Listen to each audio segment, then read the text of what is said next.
This is the Detroit Sports Podcast Network.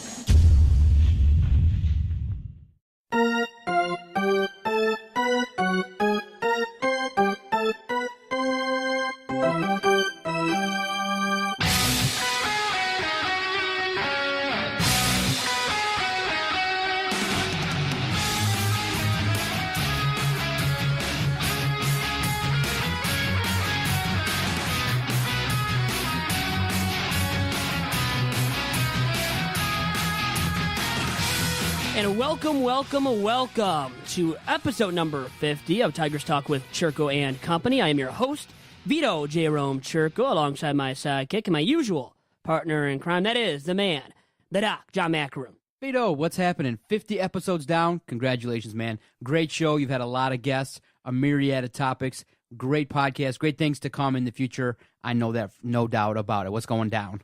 I am doing well, and you know what? The Tigers are doing well so far in Beantown at Fenway Park, winning game one of a 3-game set at traditional or historic Fenway Park. And they limited Big Papi, David Ortiz, having a career year maybe at 40 years young, maybe finding that, not the fountain of youth, but I think that magic needle that we talked about in earlier editions. I think even last week we mentioned that and how maybe Cabby needs that himself.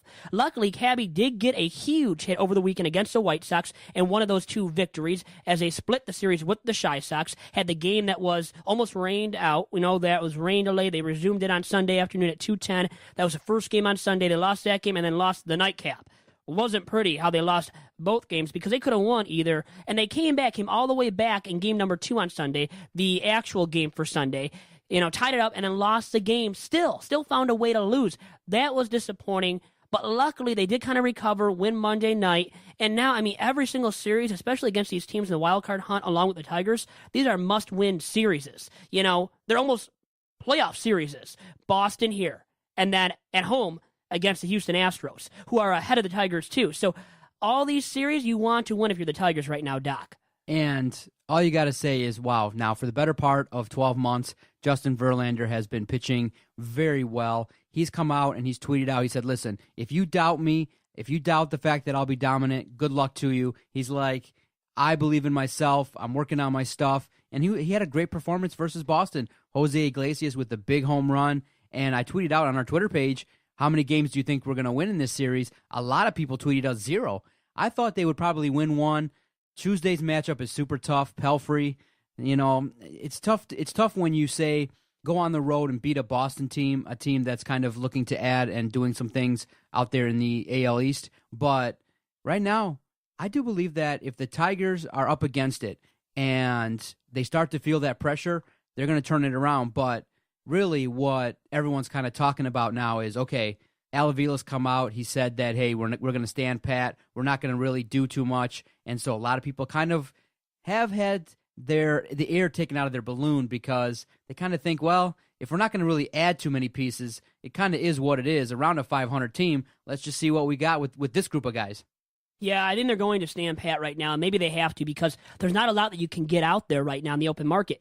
There is no sexy move to make, and I think he referred to that, used that specific word as well in describing how the market really doesn't entail, right, or consist of a lot of sexy possible additions for the Tigers right now, as there's no David Price, no big dog, to attain for the top of the rotation, no John Lester, no arm like that for the top of the rotation. So you have to settle for the likes of 36-year-old Rich Hill, who we talked about, it seems like ad nauseum last week on the podcast. So you're going to have to resort to that kind of an option, who's more of a third starter at best than anything more than that. And then you have the Rays starting pitchers. We talked about them ad nauseum last week. But are they really available? And what can you give up and have to give up for the Tigers with a limited farm system? They might not have the necessary pieces to attain that big of an arm, such as a Chris Archer. You think they would have enough to get Drew Smyly. Jake Odorizzi, you got him with the Rays too. Another kind of a guy that can be a frontline arm like Chris Archer. So you got those options out there. But as it looks right now with the limited amount of farm system prospects the Tigers have to work with, it looks like they're going to stand pat, and maybe wisely so, because they have Jordan Zimmerman coming back. We know about him. His production before the deal wasn't great, but prior to his 4 most recent outings, he was terrific and had a sparkling ERA of below 1 at 1.2 earlier on in the season. So they have him coming back. Daniel Norris. If those guys are fully healthy, those are like trade deadline additions without making a move. And we know that much as well as Tigers fans going into the August 1st non-waiver trade deadline, Doc. And Tigers won't be getting that big fish, to say the least. But a team that went out and got it is the Cubbies, dealing with the Yankees to get Aroldis Chapman. This guy that can throw 100 miles plus. Actually has recorded velocity of 105 miles per hour to this point. The best in the bigs.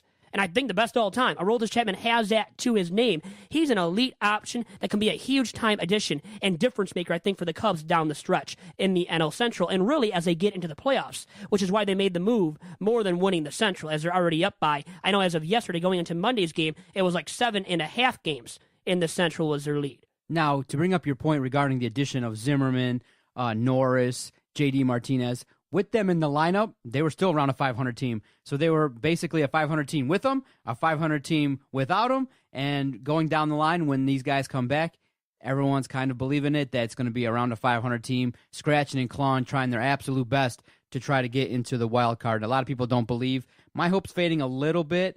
Ooh, Doc, you've been fading all year long on that. Come on, you have. I've been fading, but it's just one of those things where you got Brad Ausmus, who finally, he decided that K-Rod was worthy of another opportunity to go and record a 4-out save. And hey, what do you know? K-Rod was up to the challenge. He did his job. It wasn't easy, again, because of the stuff that he features.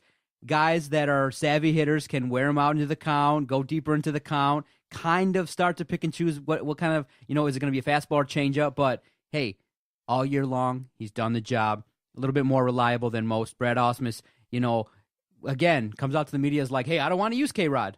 But then again, the situation presented itself, and it worked out in Boston. So it's just one of those things where you pick into the Tigers and you go, let's just sit and watch, and it's going to be a bumpy ride the rest of the way. But when the trade deadline comes, I'm hoping that Avila is just blowing smoke up everyone's butt and that he's not telling the truth. But if they stand pat, I would say if that is what happens in July 31st comes and goes, season's done. It's not enough to get them into the playoffs, in my opinion, either, which is really a wild card spot at this point, the second wild card spot. And you have the Astros, the Blue Jays, the Red Sox, all ahead of you right now as the Tigers are in that situation. Not a good situation to be in.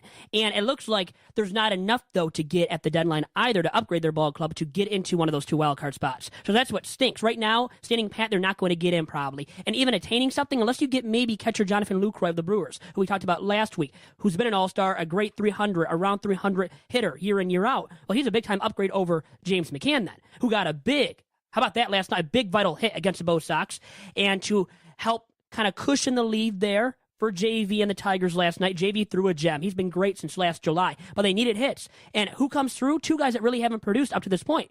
Jose Iglesias, a youngster at shortstop, not the greatest bat this year, but getting better, it seems like. More consistent with the bat. He hit a big-time bomb. Connected on one that he hit all the way out of Fenway Park, over the Green Monster.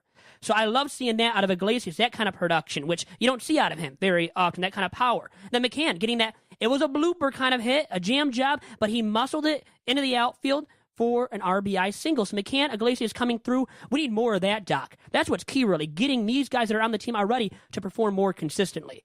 Well, with McCann, do you find it concerning at all that Salty is getting a lot more starts? In Tuesday's game, I just checked the lineup at Detroit Tigers PR, and Salty's in there again, catching for Mike Pelfrey.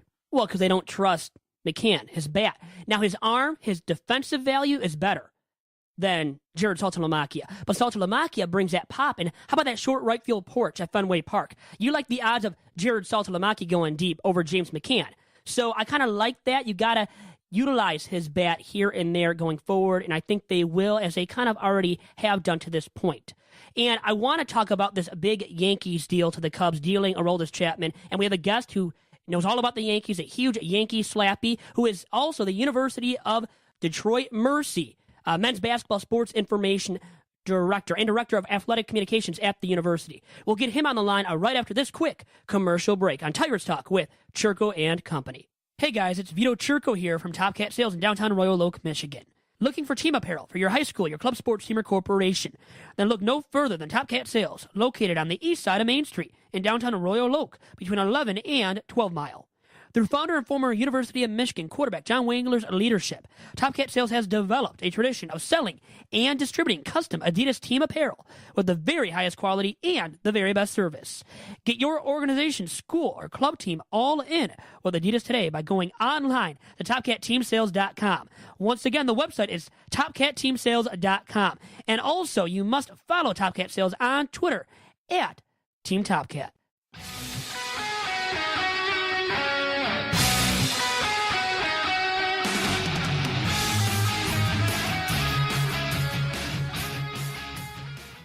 Joining me on episode number 50, it is episode number 50 of Tigers Talk with Chirco and Company, is my guest from the University of Detroit Mercy, PJ Gradowski, who is the Director of Athletic Communications at Detroit Mercy. PJ, how's it going? Vito, how's you doing today? Good. Good to hear from you. You did a terrific job. I want to compliment you on that last week, planning and hosting the Reggie Hall Memorial Classic softball game, which I was able to attend. And I know we have a guy here sitting across from me who would like to be there in attendance next year as well at the game, and that is my co-host, John Macaroon. So we have to make that happen with John, PJ. So I look forward to next year's game. And wanted to first and foremost talk about the guy who you did this game in honor of. And his name, Reggie Hall, commonly referred to as Titan Reggie, who was tragically lost in December as a result of a car accident. And he was such an endearing and well-respected man, and subsequently his death took a toll on a ton of current and past UDM students and staff members. What will you remember most about him, PJ, and what do you think is his lasting legacy? Well, I mean, one of the things you have to remember about Reggie was, he was a fan of Titan Athletics. I mean, we all remember, his, voice at basketball games. He came out to men's games, came out to women's games.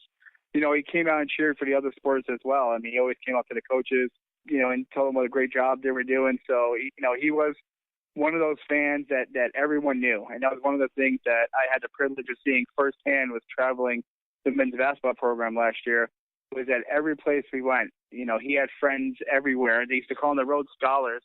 He used to lead up that group. They used to travel with everybody. And he went out there to all the games, and everyone knew him. And everyone stopped by when we stopped there. Green Bay game, a special award. The Rising Championships at Joe Louis Arena, they had a special moment for him. So, he was kind of like the heart of Detroit Titans basketball in a way, and he meant so much. And that's what was great about having the game was what a lot of people don't, really remember is that, he was an alum of Detroit. When he played baseball at Detroit. So that was the thought of the game, was to go out there and honor a game that he originally came here to campus to play in a way. UDM men's basketball sports information director and director of athletic communications, PJ Gradowski, on the Top Cat Sales phone line with me right now. And PJ, talking about the man who was Reggie Hall, a great, endearing man, as you said, who respected Detroit athletics to the max. And, this great game that you put on and ran last Thursday was a huge success, in my opinion, and had about 15 media members there taking on the UDM athletic staff, and you guys killed us. I was on the team, on the media team. It was just horrible what we had to go through. 3 games we had to play just to try to win a game and didn't even win a darn game. So that was disappointing, to say the least, but you guys deserved it. And speaking of the game itself, what do you have planned for it as it goes forward, PJ? Well, I'd like to thank all the media members who did come out. And, it was a kind of a brainstorm that kind of had here in the office one day, all of us in athletic communications, to do something to get everybody together. And, we didn't know the reception that it was going to get, at least, from media-wise to play. But, I mean, the moment that I remember I reached out to the first, media member, and Brad Galley, and he was the first one to respond. And then everybody else, Rob Parker, Matt Shepard, even some guys who could not play, and Dan Leach and Matt Derry, they could not play, but, they all reached out and they thought it was a great idea. So that was, the media coming out, it just shows you what he meant to everybody. Because like I said, there's not a person out there who ran into Reggie that, did not leave loving the guy. So that was, that was something there that was, pretty impressive to see. And then who knows what the game calls for in the future. There's a lot of different ideas for it. I know it's definitely something that I want to keep going. I know it's definitely something at WXYZ that they want to keep going. So, I mean, it's all about, maybe, getting it bigger and better, and we'll see what the plans are for the future. And PJ, now to the big MLB news of yesterday, something that I think you know a little bit about, and it went down with your Yankees and the Chicago Cubs. And the Cubbies dealt for Aroldis Chapman, this hard throw-in closer of the Yanks who was shut down material all season long up to this point, now going to the north side of Chicago to pitch as the closer for the Cubs. And first and foremost, are you fine with your Bronx Bombers selling off pieces and doing so for the first time at the deadline since 1989 when they dealt Ricky Henderson to the Oakland Athletics? You know, me personally, I'm fine with it. One thing that the Yankees stand for, to be honest with you, is winning championships. And I know there are a lot of teams out there that just, you know, let's just be happy making the playoffs and maybe winning a division title. I mean, that's not what the Yankees stand for. You know, the Yankees are about winning championships. They have a lot of trophies there, and that's the only trophy they care about. And, you know, I think you look at it, and this is not going to be their year. But they're still in the middle of it, so you know, one thing that the trade did, you know, they traded a guy Chapman who's on the last year of his contract. They got some good prospects back. So, you know, the bullpen was kind of an area of a strength. So they didn't break the team apart yet. They're still there. They still have the same type of team that they've been going to battle with. It's going to be very hard for them to make the playoffs. I mean, I believe they're 4 games out of the second wild card spot, but from a Yankee fan perspective, and I believe from the Yankees perspective, you know, they're about winning championships and they're about, you know, getting the second wild card. Because last year we were in the playoffs for about 2 hours and 10 minutes until Dallas Keuchel shut us out. Yeah, I know about that. Now, you know that firsthand yourself, PJ. And, you know, talking about the depth of that bullpen, the back end of it specifically, it's an embarrassment of riches. And now they go from Chapman to Andrew Miller, the former Tigers farmhand.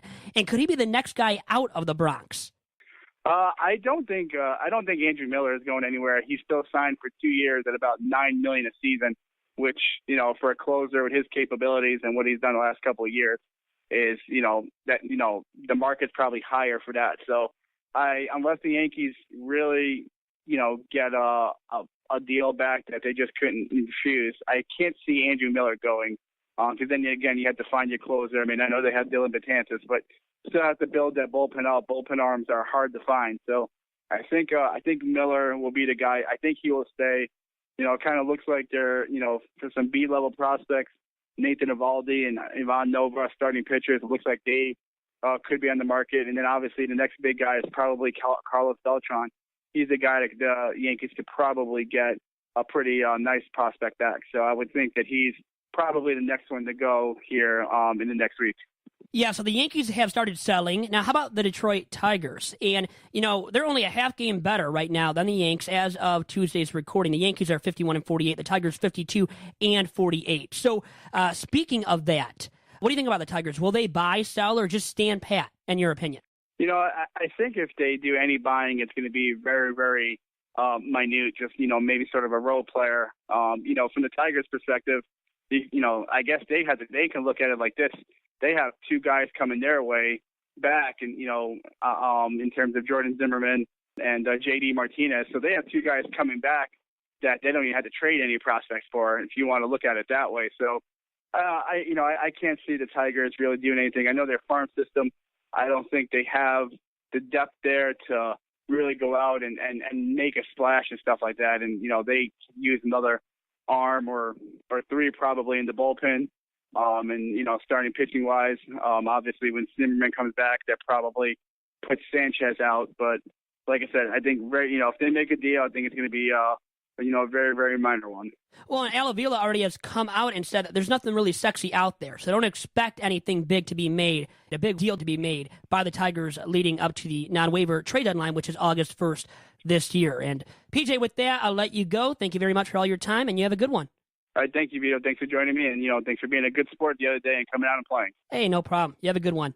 And thank you very much to PJ Gradowski from the University of Detroit Mercy for joining us today on episode 50 of Tigers Talk with Chirco and Company. And you know what? Like he said at the very end of our segment today, I was a very good sport. We went down in the loss, 3 straight losses, Doc, we suffered. It was excruciating pain to suffer as part of that team and seen a lot of guys that really couldn't play. No offense to fellow members of the media. Not that I'm great with the glove or bat, but I did get a hit.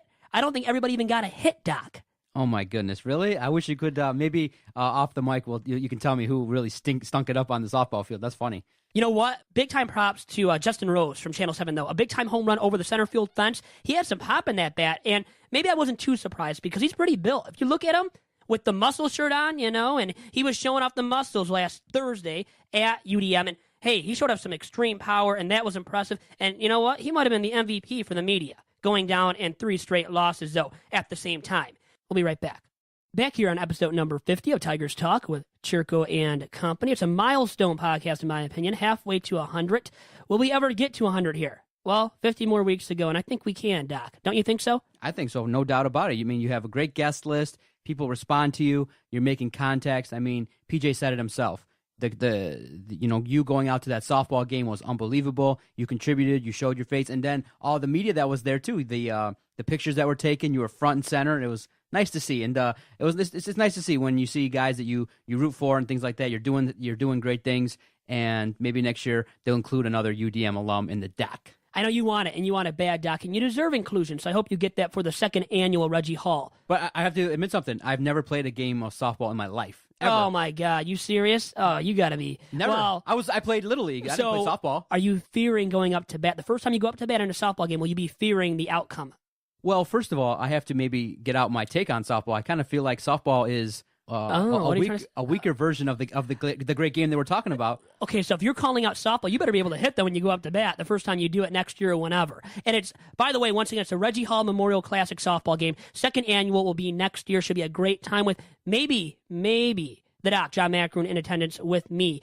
As part of the Detroit Sports Podcast Network. Yeah, my feelings aside, whether it's a game reserved for the ladies or whatever, but I think it's great for charity. It's a great way to get out there, but throw an underhand, all that kind of stuff. That's just my opinion. I'll go out and play for sure, and for sure then before if I get invited, I'll go out there, have a good old time with it, and to help out and raise awareness for things and to honor people. Why not? That my opinion is just my opinion on it. So I'll maybe enjoy it. You never know. Maybe then it might spark me into getting into some co-ed leagues or something like that. It might evolve my thinking. But as we stand right now, I'm not a huge fan of softball because, you got that vision of softball guy, the guy drinking. The big beer belly? Yeah. Trying to make it all serious and stuff and taking it all, serious in the weekend league and stuff. It's not really for me. But hey. And you're not trying to gain the big-time beer belly. I know you're cutting down on the calories and shedding the pounds to get back to a healthier weight, which you're working towards and making progress, I think, in doing, Doc. So I want to give you credit for that. And then also, I have a big-time beef with you I want to express to everybody listening to this edition of the podcast. And it is the fact that last week, after the game, pictures were posted. A team picture was posted of me in my softball shirt. It wasn't the team shirt, though, the Reggie Hall shirt, So I know you had a rip on me a little bit because of that. Maybe rightfully so. But I have a gripe with that. I want to express it right now. Go right ahead. And it's about the fact that you called me up for wearing the non-Reggie Hall Memorial Classic softball game shirt. What was the deal with that? Because I told you. Then I explained to you. I guess you didn't realize at first that, there wasn't one that would fit me. So I don't want to be swimming in it in a shirt that looked like a dress on me while I'm playing softball with all these media members who might be impressionable. At least I am, and I want to make a good first impression with some of the guys that I met for the first time last Thursday at UDM. And then you did that to me to make me feel bad, Doc. Well, that's how you took it. But, I could say this in terms of framing the story. The shirt that you decided to wear was your own shirt. It said Chirco and Company, your own softball game. So I would say, me being somewhat of a humble guy off the mic, I would say, okay, if I was going to wear a shirt or something else, I would wear just a plain old white shirt. I wouldn't wear a shirt with my own name on it. So I was like, the first thing I thought of was, oh, there's Vito. I didn't think about whether you had a shirt that fit or not. I'm just like, oh, there's Vito wearing a Chirco and Company shirt. And I wasn't the only one being different. Now, Brandon Hunter had just like a cutoff, a muscle shirt on after he had the jersey, though, on with the shirts that were given out. He wore that. I'll give him that much. But at that point, for the team photo at the end of the game, he was not wearing that Reggie Hall Memorial Classic softball game shirt either, just like me. So I wasn't the only one. And you pinpointed me. I know why you did. But because the shirt was swimming on me, didn't want to wear it and get a little bit embarrassed. I want to look good, look comfortable, feel comfortable. And I know maybe the selection I made and the shirt that I wore wasn't the best, so I'll give you that much. But I can't say nobody, but not everybody there knows me, so I want to kind of get the word out there who I am and what I represent. Well, and I did represent. Did anybody say, oh, what's that about? Did anyone ask you about? I was surprised. Nobody even cared. They just threw me off to the side and didn't even talk to me the whole entire game because of it. No, not really. Only playing about that. But I thought it was white too, so I thought the shirt kind of fit in. And it was for another, a good endeavor. And just like the Reggie Hall Memorial Classic softball game put on by P.J. Gradowski, and what a great turnout he had, a great game that he put together, Doc. So to end my gripe with you about that shirt and how you called me out for it, I'll give you this. You didn't fully know the extent of why I wore it first and foremost either. So I'll give you that on my behalf to kind of defend you a little bit too. Exactly, and you know how we do here. If anything comes out that we can break balls a little bit, we definitely do that here. That's what makes it fun. And you like stirring the pot a little bit, but guess what? I do too. And you know what? Recently with the Tigers, anything that sticks out to you first and foremost that really you would like to stir the pot about today, and maybe regarding Brad Ausmus, a bad decision that he's made, because he made a good one. Like you said, I'll give him big time props for it. Pitching K-Rod for a 4-out save. So I liked how he did that, and he's done that once or twice before this season. So he's done it a few times, but he said in the postgame, and his postgame comments that he won't be doing that very often, which kind of still spurns the moment and kind of takes away from his thunder, the positivity surrounding him putting K-Rod in for that 4-out save. But that was a smart decision, and a reason why, we can actually praise Brad Ausmus on this podcast for once, Doc. Vito, that's a great segment intro. Stir the pot. I'll stir the pot a little bit and talk a little bit about the general manager of this 2016 team. Al Avila, really, when you look at it, has put Brad Ausmus in just a horrible spot. The upper management of the Detroit Tigers has tried to fix this bullpen for years now, and it's been relatively unsuccessful. And Brad Ausmus is just left to try to throw out guys that really, in the end, can't get the job done. Bruce Rondon, like you've said, and now I have to agree with you, is not the guy that you can call up in key situations and prevent runs. He's a guy that still is in development. Brad Ausmus can't count on him. Brad Ausmus cannot count on Shane Green every single day. He can't count on Justin Wilson every single day. He's got to have guys in the bullpen like a Kyle Ryan, like Alex Wilson, and like other guys that when called upon have to be successful. K-Rod is a guy now you can count on.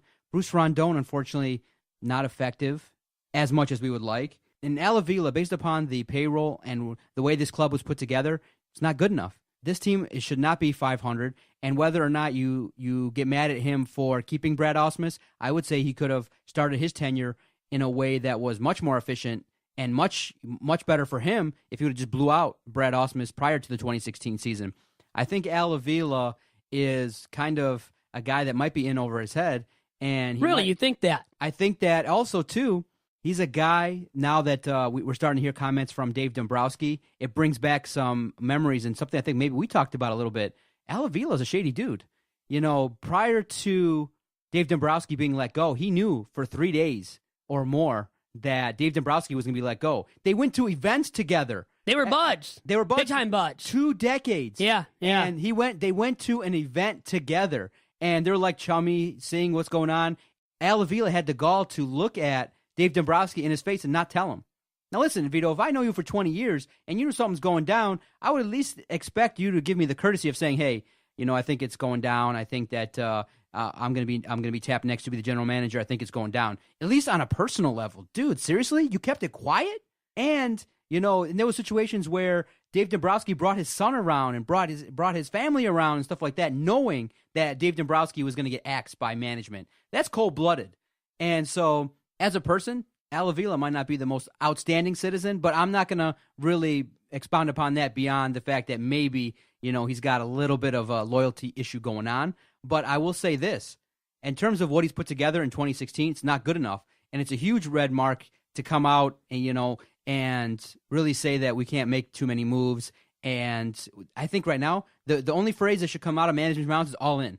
Anytime they're asked about anything, you know what? As an organization, we're all in. We're going to do absolutely whatever it takes. We're all in. Even if you're not going to make any moves, but and you make don't you one want the minor truth? move? Don't you want the truth? I think he's speaking the truth. I don't think it's a falsehood or a smokescreen. I don't think it's a smokescreen at all, which Dave D would kind of give you some smokescreens here and there. I don't think Al Avila is like that at all. I think he's very transparent and has been with the media up to this point about his intentions going into the non-waiver trade deadline on August 1st. Don't you think, though, most of the comments that are made now by athletes, management, it's all PR? Why not give me a little PR? More and more, I think these athletes are trying to be advocates, though, for social issues. How about those basketball players coming out and expressing their minds? So I think athletes are doing that more and more because they have that social platform, and that's a good thing. But with Al Avila coming out and saying, we're going to stand pat or we don't think that moves are going to be made, what are you saying? He's speaking the truth.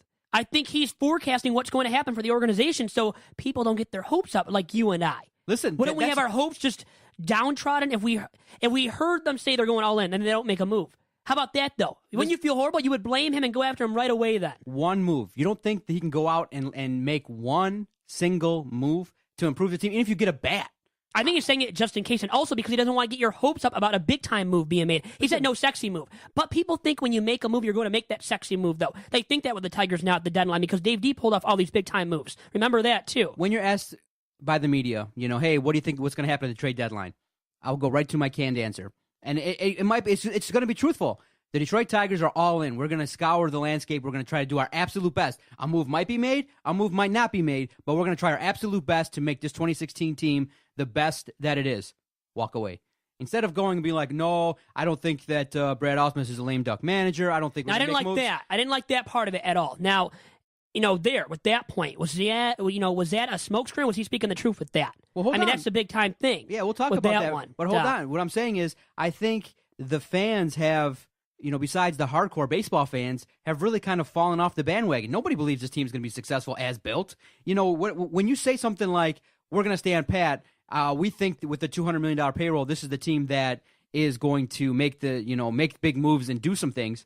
You're 101 games into the season. We know what you are. Everybody knows what you are. This team will not have any success. And by saying that, you open yourself up to some secondary thoughts like, do you really think that this collection of talent is going to win it all? No. Why would you say that? So you say, you know what? We're going to do whatever you can and just make one simple move. If you add a bat, hell, we know you could just come out and say, we tried to add a pitcher. We know the bullpen needs to do better. We're counting on our guys, but we added, such and such, so and so to try and help our offense, and we'll go from there. Hey, that's honest PR, and that's a little bit better than saying we're going to stay on pat. When he says that, when he honestly said that, my first instinct and reaction was, oh, I'm bummed out. I'm not happy. Well, you got to kind of disappoint fans at times because it's the truth. It's what really is going to happen. And now they could make a minor move, but when you go all in, if you say all in from the front office's perspective, that means you're making a big-time deal, especially because of past history. Dave D always made that big-time deal for David Price. Hey, all these guys at the deadline. Remember that, too. When you say something such as that, as you said, that Avila should have said. It's not that hard. You pick up the phone. Hey, are you guys interested in trading Chris Sale? Oh, we want Fulmer, da-da-da. Oh, you get back, talk to the media. We tried to make a move with, some teams in our division, but their asking price is way too high. They're asking for Fulmer, Norris. They're asking price too high. They'll never do that. They'll never reveal the names like that. And what another problem I had with your statement about going all in. Well, at first you said just all in. Then you said, well, maybe make a move, maybe won't make a move. Then you added that to your statement from Avila's perspective. Well, going all in means you're going to make a move. You can't really say, though, you can't backtrack and say, well, we might make a move, might not make a move. You added that to your statement then. Okay. Remember. So then you didn't have that at first when you first said that you're going all in. You could change the wordage around and say, we're going to try our absolute best to improve the ball club. You don't have to use all in. I'm really breaking down your lingo here, huh? But you're not anything but what he said would have been sufficient for me. That's all. Well, what he said turned me off. That's it. I was on board. Was he trying to turn you on? He should be, yes. As the general manager, he should be the advocate for the team no matter what. And so by coming out and being honest, it's one of those situations where I kind of wanted him to spin it a little bit and try his absolute best to improve the team. His job is to make this team within this year and next year a title contending team. He's spending a lot of money. His job is to go out there and deliver and do some things. And this team is nowhere near delivering. And so it's highly agitating and it's frustrating. You got the wrong manager in place. Basically, your superstar guys aren't 100% coming through, and one of your youngsters that is up-and-comer is injured. And so it's just not good enough. And your catcher isn't doing what he's got to do. You have a pitching rotation that's arguably 2/5 complete, maybe 3/5 if Verlander, Fulmer, and Zimmerman can extend their run, and Fulmer can be in the lineup more often. But you have 2/5 of your starters that can't do the job. You got bullpen arms that are inconsistent. You got your closer. That's great. But the rest of it, getting there is super tough. You got Shane Green and Wilson. That's pretty good. But you need a couple more arms. You need more arms, and you need a couple more guys. And you know what really they need? They need a shot of life, something. I thought that the salty home run this weekend and last weekend would have put some life into this team. It just it hasn't. You cannot go out there in a series versus the White Sox and tie. It's just horrible. Well, you know what? Those were disappointing losses, but remember, your momentum is only as good as your next day's starting pitcher. And once again, regarding Avila, the head of a front office in Major League Baseball, any professional sport, is not to be the PR person for your organization. It's not to elate the fan base. Okay? I don't It's know not about that. totally, no, you need your PR staff to do that. Maybe to pump up the fans. And, well, a good move by the GM. It doesn't mean, even though he never said that he's going all in or making a move at the deadline, it doesn't mean he's not trying. He's probably on the phones every single day still. Remember that, Doc. So even though he said they're probably going to stand pat and not make a sexy move to upgrade the ball club going into the deadline, it still means they want to win. Behind the scenes, they still do. They're in that win now mode. And maybe they'll still pull off a move, but I think he wanted to kind of lower the expectations from the fan base because of what's happened in the past and kind of to speak the truth that, there's not a lot of sexy items out there to acquire to upgrade the team at this current state. There is not that out there. There's no big arm like a David Price, like a John Lester, guys that have been dealt at the deadline in years past. So remember that, too, when you criticize Avila and his comments made there about what the team intends to do going into the non-waiver trade deadline. Listen, here's the thing. I don't want the Tigers to go and stand pat, period. And so then I don't either. Okay, I'm just telling you from his perspective. Now, from his perspective, you try your absolute best to make a move. If that involves letting go of Moya, if that involves going out and letting go of Jimenez, letting go of some of your prospects, there's somebody out there that can be productive. There's got to be a third, fourth, fifth starter. He came out and said the asking price is too high. He did say that. He said that a lot of teams are asking for Fulmer Norris right off the bat. So that's something that is not likely to be done at all. So that makes that really super challenging. And that's what the current market dictates. That's why he said they're probably not going to make that sexy move. There's not enough in their farm system to pull it off, or enough arms and valuable arms to pull it off either. So there's really, from two perspectives, and it's a two-way street. What do you have to give up, and what is out there to get? And there's really not anything much on either end. Doc. So standing pat is not what I want. Buying looks like an unrealistic expectation.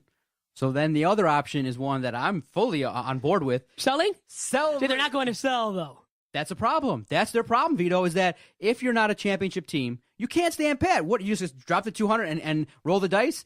More often than not, it's going to come up snake eyes. I would say trade it all the way and look at what you have realistically. If you can't make a move to improve the team today, then look to improve the team a year from now, 2 years from now, sell. Let it go and come out and then be honest and forthright and say, listen, it didn't happen. We're looking to the future, and everyone's gone. Vmar, Miggy, Verlander, Kinsler. Try to let go of some of these contracts. You might not get rid of all of them, but one or two could bring back some young talent like a Michael Fulmer. Now you got maybe 2, 3, 4 highly productive, above average ball players. It's better than what we got now. So standing pat is horrible, and I'm likely to believe that once the season ends, the makeup of this team, based upon what we're going to see, is going to be different in 2017. Absolutely. A lot different. But see, it's harder to get rid of guys right now, to sell off pieces and to get valuable young pieces in return. Remember that too, Doc. When you're trying to deal guys right now, as you near the deadline, you probably will get better returns in the offseason. So waiting it out until the end of the season, I think, is better than selling off pieces because of that factor too, Doc. Remember that. That's why standing pat, in my opinion, is a viable solution, more than people would have thought or would have been willing to say going into this point of the season. And they stand a chance right now in the wild card hunt for one of the two wild cards. Will it be tough to get in via the wild card? Yes. But is there enough to get out there right now in the open market that will help them catapult the Stros, the Jays, and Red Sox for one of those two wild card spots? No. That's why I think standing pat is better than selling off pieces as well. And that's why they're going to stand pat rather than sell off pieces if they don't buy. And buying could just mean acquiring one minor piece too. Bench bat. Could be a fourth outfielder, because right now, Moya, what is he going to be? Collins is what he is. Justin Upton still really hasn't hit great. Now, he got a big-time triple, remember, Monday night. He did do that, but hasn't hit consistently. So they could use a few pieces, and there's not enough out there, Doc, or enough in the Tigers farm system to pull off that kind of a coup, to get the necessary pieces to really do some damage this year. And that's why they have to stand pat with the current roster, Doc, in my opinion, more than sell. You're taking the very pragmatic, realistic approach. That's what I'm doing. It is what you're like. It is what it is, man. It is what it is. Really, simple as that. With the Tigers, as they're currently structured, doesn't have to be. It is what it is. It doesn't have to be. So you're saying, you right now, you were Avila, you would today call up teams about like every single player, because you said Miguel, you said Vmart, Justin Verlander, all those guys could be sold off. JD, anybody's on the table outside of maybe Nick Castellanos, Michael Fulmer, Norris, Boyd, those 4 or 5 guys, McCann. Okay, you could stick with those guys. Everybody else, I'd take phone calls. Why not? And I do believe they are. But you think they really are? Like right now, Avila is considering dealing. No, he's not. 100%. No, he's considering right now. If you talk to Avila and said, "You got to tell me the truth, or I'm going to shoot you right now," he would say, I'm considering dealing those guys. Miguel Cabrera. You said Miguel Cabrera. Justin Verlander. All those guys. The first thing Avila would do would get mad at me for making fun of his shirts and tell him not to talk like that ever again. He'd make fun of me for breaking his chops. But I would say to him, listen, I think that don't put the wool over the fans' eyes. It's done. We all know it's done. It's time to, let this era end and come out and emphatically state it. End the era. Move along. Change your manager, too. I would do it all. It's not ending it gracefully. Don't you want to end it gracefully? No. I don't care about firing Brad Ausmus. And I wanted to talk about that point that he brought up in a previous press conference with the media. He brought up that Brad Ausmus has done a good job. Yeah. And that they're going to talk about things at the end of the season to determine whether or not he's brought back for a 4th year as Tiger skipper. I thought that would be unheard of out of the mouth of Avila. Then he goes on and says that. Is that him just blowing smoke up our behinds about the current situation with his manager, Doc? Or is that really what he's feeling? Because that's where I think maybe he is just blowing some smoke up all the media's behinds, more than speaking the truth. Yeah, Brad Ausmus is technically a lame duck guy. He might not technically be fired. He might be just given the nomenclature of not having his contract extended. Which is better than firing somebody. And maybe he has enough respect for Brad Ausmus. Maybe he's a respectable guy in that respect, to where you don't want to just fire him mid-season. Not that they're going to now, but they had their chances. How many chances? We spoke about it ad nauseum, about how we wanted him axed. Never got axed. He is still going to be the skipper at this point until the end of the season. And, okay, so right now we know, as you said, Dave D and Avila aren't chummy. Aren't on the best terms. So from a psychologist's perspective, I want to ask you now, pinpoint how these guys can mend the fences and become best buds again, or at least get on talking terms with one another. Avila and Dave Dombrowski. I want to hear you now from the perspective of a psychologist. What has to happen? Oh, obviously, Avila would have to send out a feeler or an apology email, phone call, card. But a card? Yeah, if I'm Dave Dombrowski, I never talk to him again. That's come on. 25 years. But you keep grudges? But you've been friends for 20 years.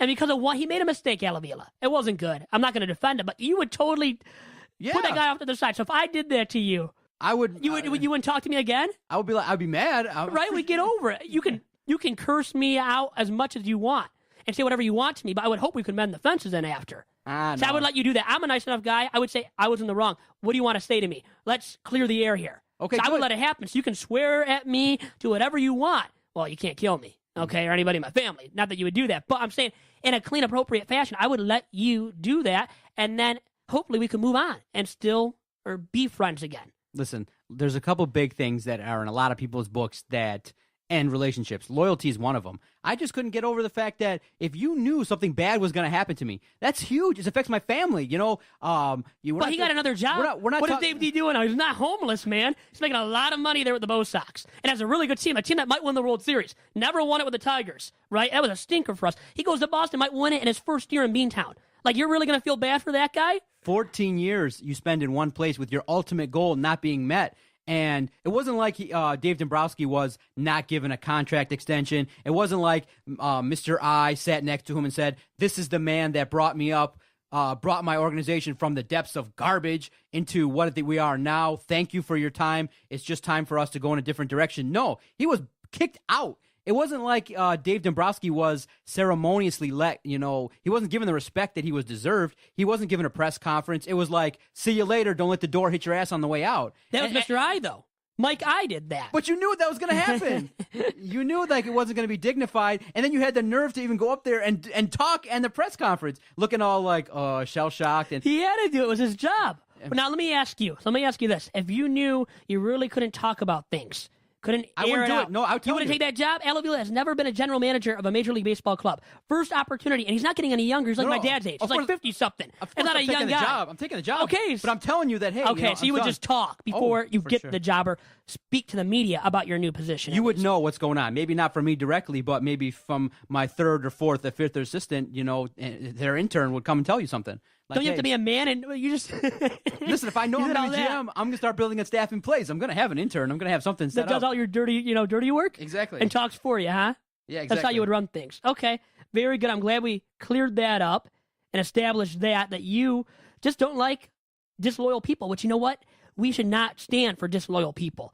I mean, but you see people taking back others all the time in relationships, taking back a cheating spouse. And you know about that from being a psychologist. People do it all the time. They take back their cheating spouses. You don't give up on somebody right away, maybe, if they've been disloyal. I think it's how many times you have been disloyal, Doc. Isn't there something to that, too?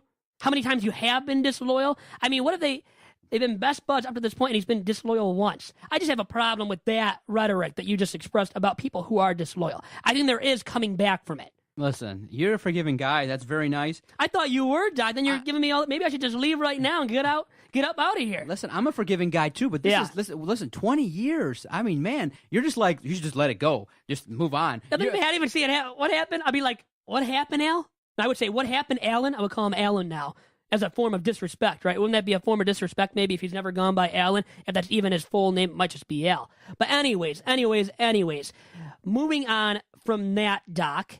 And, I wanted to talk about these two big series this week, really against two likely playoff teams. The Red Sox, you got the Astros. How many more games do they win against the Bo Sox at Fenway, Doc? I think one. I think they can win the series. They have a chance in Wednesday's start to do some things. I'm always confident when Michael Fulmer takes the mound. I know it's a big stage. I think he might do some things. The big moment might be able to, make him perform at a great level.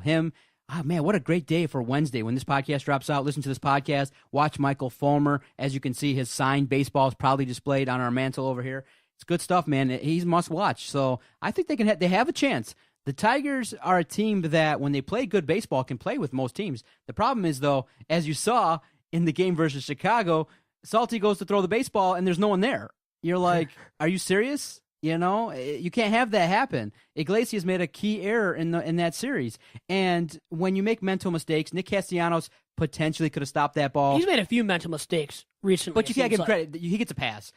He's had a great offensive season. He's still working on being the best third baseman he can be. But you got to feel the routine plays. It seems like he makes mistakes on those routine plays, not even hard ones. Then he makes a play like he did Monday night, where he's outside of the fair foul line. Did you see that play? And it made that throw to first and got the guy out running down the first baseline. He's made a lot of great plays this year, and so you got to give him a pass. Remember, very young player. I've been given, talked about that. Hey, he's still very young. This is a guy that's going to reach his form in a year or two. Look out for him. He's done what it takes to improve himself. So Nick Castellanos, his play at third can, of course, be improved, but there's way more problems with this Tigers team, and it involves the fourth and fifth starters, Anibal Sanchez, Pelfrey, Mark Lowe, who was brought in to try and stabilize that bullpen, hasn't happened, and so you got more pressing needs on that front. I think if you just got one or two more productive arms, this team could take off if the offense were to ever get on track and do some damage. But let me ask you really quick, if you get Jay Zim back, he's good and healthy. If you get Daniel Norris back and he's good and healthy, are they a playoff team?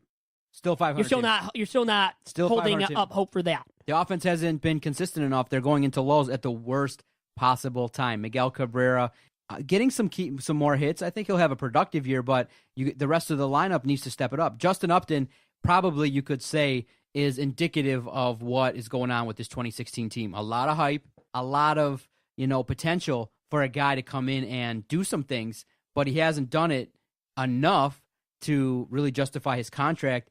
And he hasn't done enough to really warrant being on the squad. He hasn't done enough. He needs to do way more. And so then what makes it horrible is that Yoenis Cespedes is mashing the hell out of the baseball. But remember, who do they get for Yoenis Cespedes? Your guy, Michael Fulmer. That's why it's worth it. Dave D's lasting legacy is really dealing for Michael Fulmer, who we met for the first time Monday at Fenway. Did you know that? I heard about that in the pregame or postgame, that Dave D met his guy, the guy that he dealt for at the deadline, that really has made a huge impact on the Tigers' rotation and team as a whole. And realistically, if JV hasn't, hadn't been as good up to this point, as good as he has been, well, you know what? Michael Fulmer would be the true staff ace right now for the Tigers. He really would be. And he's still a Cy Young candidate, how he's pitching right now. You know who Michael Fulmer met last week? He met the Doc. He met me. John McEnroe, baby. That's what Hell I'm yeah, saying. he did. He did. I wish he would have met me. Maybe one day I'll meet him covering the team or something. Something like that, at least for the Free Press or another newspaper entity. But anyways, Tuesday night, you got the Big Pelf. I don't see him beating Stephen Wright head-to-head. Wright's the knuckleballer, the Tim Wakefield of the Bo Sox pitching staff, and he has, right now, the best ERA and most quality starts of the Red Sox rotation. Did you know that about Stephen Wright, this knuckleballer that's come out of nowhere this season for the Bo Sox? I bet you didn't know that about this guy. He's starting Tuesday night. I think the Bo Sox get it done. But Wednesday, Michael Fulmer against Eduardo Rodriguez. I've got my man Fulmer in that one. But that's a tough place to pitch in. Fenway Park for a rookie, Doc. How many runs do you see him allowing? Over or under 3? Michael Fulmer? I would say under. Now, I'm sorry, I was I kind of got excited here for a second. There's not too many times where I will say this, and you might maybe even take this and record, and you might want to take this and save it. Lynn Henning's got me excited. Lynn Henning, of all guys. Henning Okay, got so the what doc reason? excited. Detroit News, scrolling through the app as you were talking. Henning, Tigers' long-term plan is to cut payroll, get younger. Who did he talk to? Is that his diagnosis for the team going forward, like you, or is it a real report from a real source? No. He's saying that he's basically taking your stance and saying that Avila had no reason last weekend to come out and say that they're going to likely cut the payroll, but he thinks it's his opinion that prepare to see more likely this November and December any of the following names relocate: Justin Verlander, JD, Francisco Rodriguez, Ian Kinsler, Justin Upton, not to mention Victor Martinez, because of his contract and age, is more likely to interest a team next July if his body and hitting skills can stay aligned for another year. From the Detroit News. Lynn Henning, as a guy that's well-respected but also takes a lot of heat for some of his takes, very interesting article. He's saying basically what you said, in that Avila's not going to say publicly that they're going to really kind of change up the team, but I think it's coming. I think that this train is about to be ending, and some of the names that have been taking up a big chunk of the salary, they just can't. I mean, you can't sustain a $200 million payroll. Not when you're winning only like this and barely being over 500. It's not profitable. It's not profitable. It's not profitable. No. You'll lose your ass. Yeah. So people get fired over that, and that's why Brad Ausmus, I think, will at the end of the season. Now, Avila, by the way, will not be fired. He got a 5-year deal and everything, as of mid-season last year, so he's not going anywhere, nor should he. I think next offseason, he could either really build this team into a viable contender, Doc, or really sell off pieces to the extent where they become a sub-500 ball club. And maybe rightfully so, as you're saying, and as Lynn Henning also has pointed out in his recent article for the Detroit News. Now, we can debut another segment where I just randomly retweet the writer that I find to have the best opinion of the week. And so Lynn Henning gets the inaugural Doc retweet for his article regarding the Tigers finally selling it all. My opinion is it's done. You can't be stagnant. Listen, even as simple as this podcast network, we're constantly looking for great guests, new shows, new ideas. Beautiful ladies. No, anyways, yeah. Listen, as much as you fellas are very keen on that aspect, she delivers. She's got strong takes, and she knows what she's doing. She's a great... Oh, Jenna, I know she does. I'll say her name, Jenna Jones. I know who she is. Have you? She's got a huge following. Have you listened to her show? I have a little bit. What you to like the first one. What you like well, about I like how she can get the big guest on, and she's not afraid to give her viewpoints at all. But I think we all try to be that. You have to have those hot takes, but you don't want to make it hot take central either. Not that she's doing that or that we're doing that. But I mean, the hot take right now for the Tigers is selling off pieces, and to an extreme degree. And right now, if you were to sell off pieces, now that they're going to, as Lynn Henning pointed out, as I've already pointed out, as Avila pretty much has already pointed out, they're not going to. But if you did, you would deal a guy such as Justin Verlander. How profitable would his name be on the open market right now? Teams would just go gaga goo-goo over his name being available on the open market. And you know why?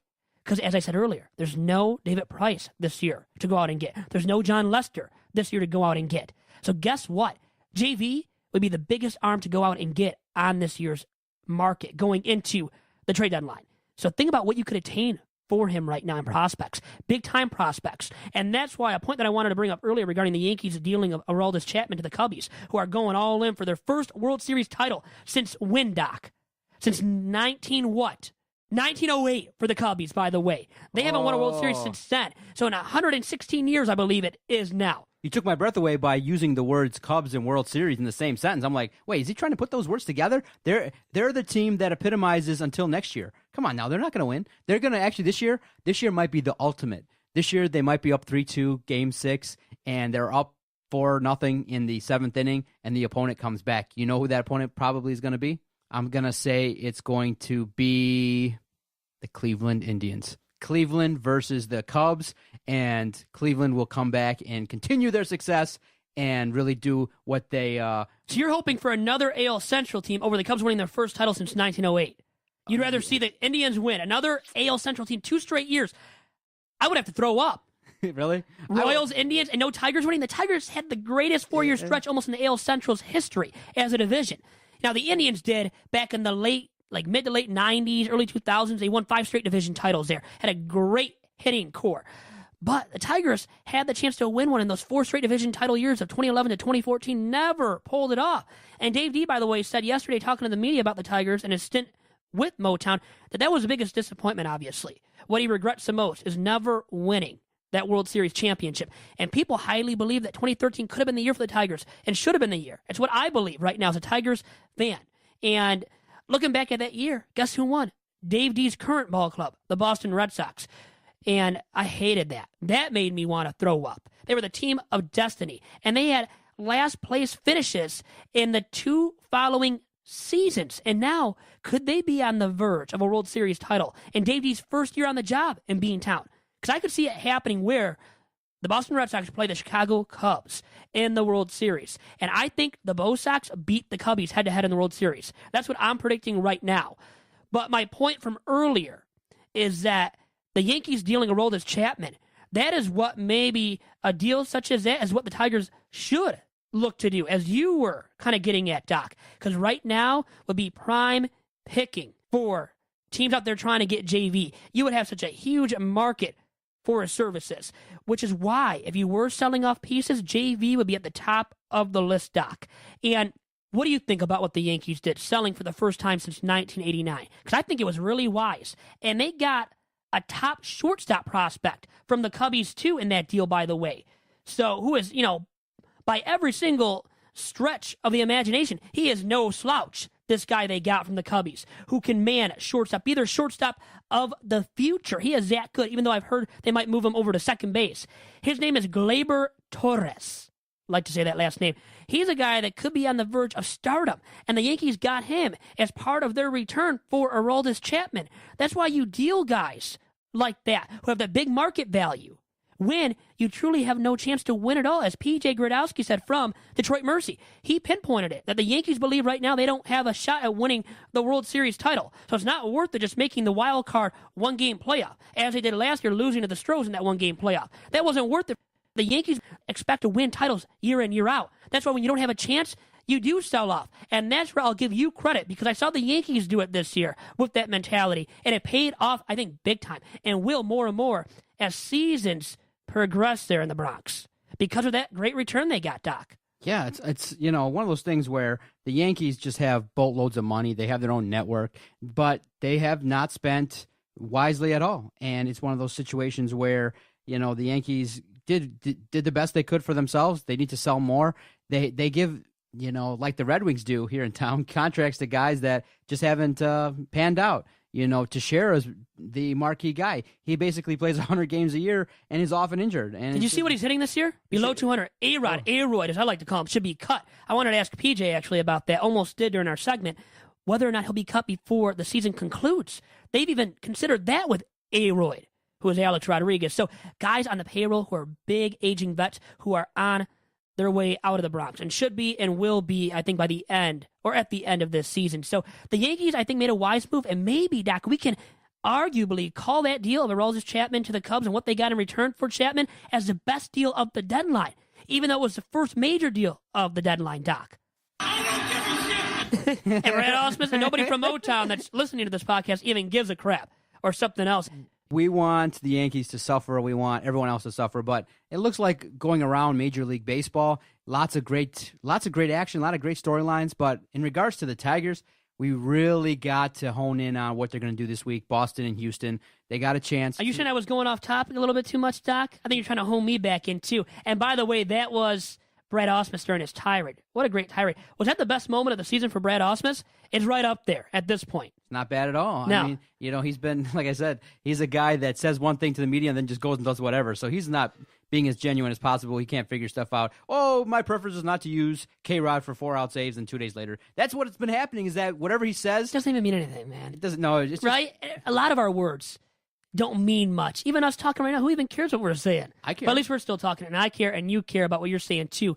And, Doc, let's talk about, now you were trying to hone me in to talk about the Bo Sox. I see the Tigers actually taking 2 out of 3 on the road, and you said so yourself. Now, against the Stros, going back home for a 3-game set. You know what? In that first game, they're facing Colin McHugh, who is a stud youngster for the Stros. He's pitched better of late, and in 3 career starts against the Tigers. Doesn't have a win on his resume, but a good ERA of under 4. And as we're talking about that, was that a Pokemon Go guy again? No, I don't on think our it was- premises? It looked no. like he was doing something, though. Like he looked at us, though. Did you notice that? Well, Or listen, maybe just looked inside to see what we're doing. yeah, exactly. There's a gym right behind us, so there's a lot of guys that go through the gym and stuff. But I see it caught your attention. Nice ADD you got going on. I know. I was talking about the Stros and the series against the Stros coming up. But back to that. The Astros, I think, win game 1. Then the Tigers face Mike Fiers. And his last name isn't spelled like that, but it's pronounced Fiers from my knowledge. So, I mean, the Stros, it's going to be an uphill battle. And the Stros, guess what, had the first half AL MVP and Jose Altuve, too, in my opinion. So we can maybe debate that. Really quick, Big Papi, you got him. They're playing right now, 40-year-old designated hitter, OPS above 1,000. That's, Hall of Fame caliber numbers right there. True to form, I think it's a great prediction. Win 2 out of 3 on the road, lose 2 out of 3 at home. Tigers-esque, right? Which would be Inconsistency. out of 6 games, 3 wins, 3 losses. No, they're consistent. They're consistently 500. With that, yeah. You did the math there. You broke it down, and they're consistently 500 and would be if they did that, which, hey, they very well could because the Stros are playing great ball. One of the best teams since mid-June in all of Major League Baseball. So I wanted to ask you, Jose Altuve, now he's this great second baseman for the Astros, or is this, this designated hitter of the Boston Red Sox, a legendary figure there in Beantown and in Major League Baseball, and 40-year-old Big Papi? Who do you think has been the AL MVP up to this point? No, I would give the edge to Altuve. I think Big Papi is due for a second half correction. I think that he's done okay, but he's had a solid season. But I'm glad the Tigers were able to kind of keep him in check in game 1. But I think Jose Altuve will go on and capture what will be the AL MVP. I think he's more valuable to his team. Boston has a decent team. You got Rick Porcello over there, a decent pitching staff. They could be better, but you see what he's doing over there at Fenway Park. I think he's undefeated, 10-0. I think he's done. Had a good season, much better than last year, Doc. Yeah, he's earning some of that big contract money that he got over there. I think they could do okay, but Altuve is a solid player, and he's a guy that's done some things against the Tigers that have not been so pleasant. And he's like 5'5", 5'6". Mm-hmm. Still taller than me. Now, is he? What is your height? What are your measurables, Doc? 'Cause we want to know right now. You know that much here on With Tigers. shoes, I'll say I'm about 5'7". And if you wear some high heels, Yeah, there you go. about 5'9", 5'10". What, do you come over on Saturday night? No, hey, you wanted to know? Oh, hey, were you doing that Saturday night? You trying to Well, you admit didn't know that? Saturday night is cross-dress night in my house. You didn't know that? Oh, great. And you You look know. great probably in those high heels, and your wife probably just loves it when you wear those high heels. Of hers, too. Anyways, I wanted to... Now it really made me lose my... I know. It made me lose my train of thought right there talking about that. But, Altuve, the small guy. I wanted to talk about another guy that played for the Tigers who was small at 5'9". Placido Polanco, he was my icon, growing up. Playing second base, I did as well at St. Thecla, growing up in Little League Baseball for Clinton Valley Little League, and loved watching him, his two-strike approach with his choking up on the bat, too, against all pitchers. I love seeing him. And guess what? He was, my favorite Tiger, my Tiger of choice growing up. But I wanted to ask you, what was his career average? A part of a little trivia here on Tigers Talk. What was his career batting average, Doc? Let me see. I would say he was a solid guy. This was a guy that I think a lot of people were upset that was not with the Tigers when his contract ended. Some people were going back and forth and wondering why he wasn't on the team when his deal came up. But I would say that he is a career 308 hitter. Under 300, but 297. Still not shabby for a guy that was a Gold Glove winner with the Tigers and a two-time All-Star in his career and an All-Star in 2007 when I believe he hit 341 for the entirety of the season, his career high. And, Doc, we have another guest, and Kyle O'Connor, who would like to join us. And when we have him join the podcast for episode 50, we will talk about the deal the Cubbies made for Aroldis Chapman. We'll be right back. And now joining me on episode number 50 of Tigers Talk with Chirco and Company is Kyle O'Connor of 5widesports.com, who is joining us courtesy of the Top Cat Sales phone line. Kyle, how's it going? Good. How are you doing? Very good. And you know what? I know you're doing very, very well because of the fact that the Cubs just dealt for this elite closer in Aroldis Chapman. Now, they had to give up an elite fashion of prospects, but this package of specs, I think, was worth it to attain Aroldis Chapman. Now, that's my opinion. What is yours as a Cubbies fan? Yeah, if it brings World Series this year, obviously it'll be a small price to pay. That was a big batch of prospects that went out, though. Gleyber Torres was obviously their top prospect, number 25 in baseball, according to Keith Law. And Billy McKinney had been kind of on the downside, and Adam Warren obviously ends up making it look like we got rid of Starlin Castro for nothing. But Torres is obviously the one that hurts. But I think Theo and Jed at this point realize both those guys probably weren't going to be seeing the major league team anytime soon unless something catastrophic happened. So that's why you have deep farm systems, so you can make moves like this, and it'll be nice to have Chapman at the back end of the games in October. And then, Kyle, from my opinion, this deal wasn't about winning the NL Central. And you agree with that sentiment that this is about winning a World Series title by dealing for Chapman?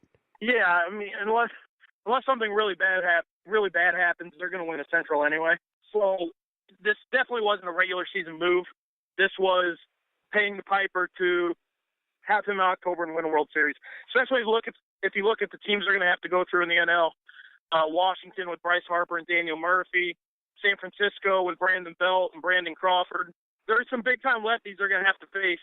And it'll be nice to have Chapman on the back end joining an already pretty elite closer with Hector Rondon, and they can kind of mix and match the lefty-righty a little bit. And Kyle, you brought up now Gleyber Torres, the guy they gave up as the top prospect in this deal to attain Chapman. How good do you think he'll be going forward, and could he be the shortstop of the future in the Bronx? Yeah, I think he will be. I think he's going to be a stud. I actually got to see him a decent amount. He was here in South Bend last year at their low-A team before going up to Myrtle Beach this year. And, I mean, he started in South Bend as a 17-year-old, 18 or 19 now. He's playing young at every level he's been at, and he's still not only holding his own, he's excelling. He's going to be a stud. He's probably 4 or 5 years away, and with the Cubs having those infielders on such long-term contracts for not much money with Addison Russell, Javier Baez, and Chris Bryant, he wasn't going to have a spot anytime soon, so I get the move, but it'll be really unfortunate if he turns into Derek Jeter. What's left to do for the Cubbies as the deadline approaches? I would have liked to seen another power arm out of the bullpen. I was hoping, once I saw how big the package was, I was hoping the Yankees would consider throwing Michael Pineda in. Maybe he could be a power arm out of the pen. But if they're not going to go there, starting pitching depth is always good. Maybe a guy that can go back and forth between a starter and a bullpen arm. And I think they will entertain corner outfielders depending on how serious they think the injury to Jorge Soler is.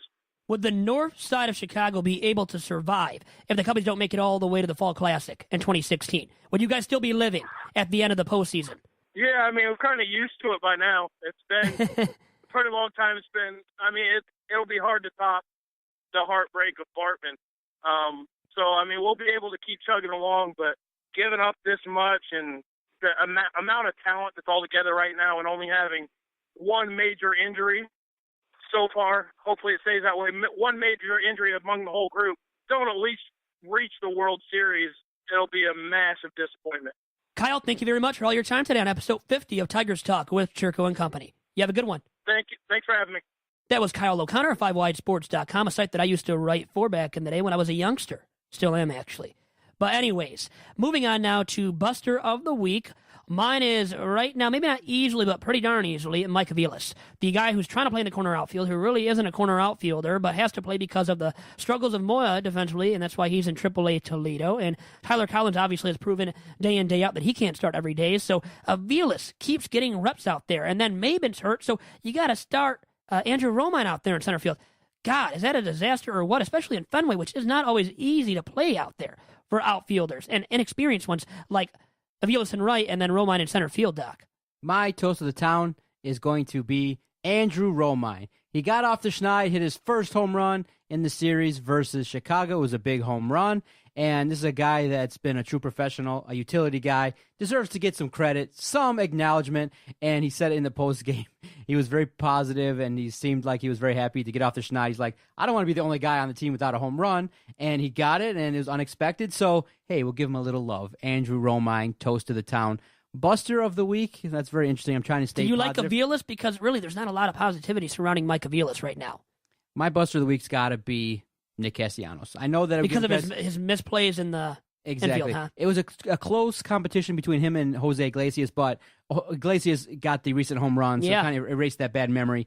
Castellanos is just a great player, but he's got to, in those situations, hell, he doesn't have to make the play, but if he just gets at least in front of that play, stop the ball a little bit, then the run doesn't score. And so I think that he definitely could, you could say his weekend at third base could have done a lot better, but hell, his offense has been great. Like I said, we give him a pass for that, but he still earns the Buster of the Week award, in my opinion. And then for the toast of the town, what kind of wine are we serving at the dinner table? No, this week we're in the mood for some Tito's. Some smooth. Tito's handmade vodka. I got a shirt, by the way. Did you?